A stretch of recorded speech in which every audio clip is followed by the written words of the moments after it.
बिस्मिल्लाहिर्रहमानिर्रहीम। अस्सलाम वालेकुम दोस्तों, आज का टॉपिक न्यूमरोलॉजिकल टॉपिक है और आपकी खिदमत में सलमान सादी हाजिर है।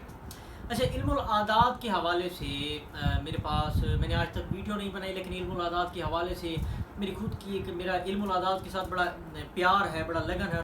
आज का जो टॉपिक है वो न्यूमरोलॉजिकल टॉपिक है और अदद 8 जो है आज का मौजू है। किसी भी इंसान की तारीख़ पैदाइश का अदद अगर 8 तो वो इंसान कैसा होता है, उस इंसान के साथ ज़िंदगी में ऊंच नीच क्या आ सकती है। किसी इंसान की अगर तारीख़ पैदाइश या तारीख़ पैदाइश से मुराद उसकी तारीख़ का दिन 8 हो, उसकी तारीख़ का महीना 8 हो, या उसका साल 2008 हो, या उसके साल को अगर प्लस किया जाए तो वो 2008 बनता हो। 8 को पैदा होने वाले अफराद की अचानक किस्मत बदलती है। फर्स्ट ऑफ ऑल 8 ज़ुहल का अदद है और ज़ुहल जो है इंसाफ पसंद सयारा है, यानी कि सेक्टन, जिसको हिंदी ज़ुबान में शनि कहते हैं।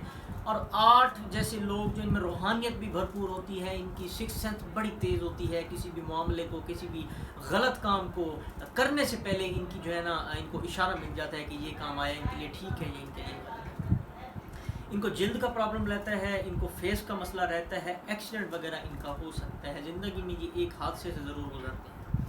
इनकी वालिदैन से अलहदगी ज़िंदगी में मुमकिन हो सकती है, शादी से पहले भी हो सकती है और शादी के बाद भी हो सकती है। कोर्ट केस इनके हमेशा चलते रहेंगे, कानूनी मामलात इनके ज़िंदगी भर इनके साथ चलते रहते हैं। ज़िंदगी में बिजली का झटका लग सकता है, बिजली से रिलेटेड करंट लग सकता है इनको, और ये इतना तक इनको लग सकता है कि ये मौत को छू के वापस आ सकते हैं। इस तरह के मामलात इनके साथ हो सकते हैं। और इनके 8 जिनकी डेट ऑफ बर्थ, जिनकी अब तारीख़ पैदाइश में यानी कि डे जिसका 8 आता हो, उस बंदे के आउट ऑफ कंट्री रवाबित बहुत ज़्यादा होते हैं, जैसे अमेरिका हो गया, इंग्लैंड हो गया, यूरोप हो गया। और अगर किसी के महीने में 8 आता है तो ऐसे इंसान में जो है ना कमज़ोरी बहुत पाई जाती है, कंफ्यूज बहुत ज़्यादा रहता है। किसी भी मामले को देखने के लिए, किसी भी चीज़ को समझने के लिए वो हमेशा कंफ्यूज रहता है। और अगर किसी के साल के अदद में 8 आ जाता है, जैसे 2008 है, तो वो इंसान जो है अपने अंदर बहुत मगरूर होता है, उसके अंदर अना बहुत ज़्यादा होती है, और इतनी ज़्यादा होती है कि वो इंसान को इंसान नहीं समझता।